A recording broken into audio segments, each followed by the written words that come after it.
The Supreme Court has delivered a split verdict on a key provision of the anti-corruption law that governs how government officials are probed.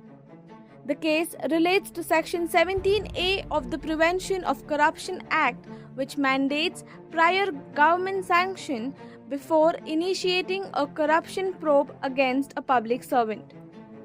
Justice B.V. Nagaratna ruled that Section 17A is unconstitutional, stating that the requirement of prior sanction protects the corrupt and blocks fair investigation.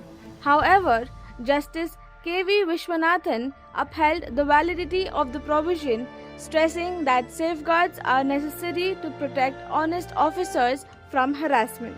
The petition was filed by the Center for Public Interest Litigation, challenging the amended anti-corruption law brought in 2018. With the judges differing on the constitutional validity of the law, the matter will now be placed before a larger bench. Chief Justice of India, Surya Kant, will constitute the larger bench to deliver a final verdict on the issue.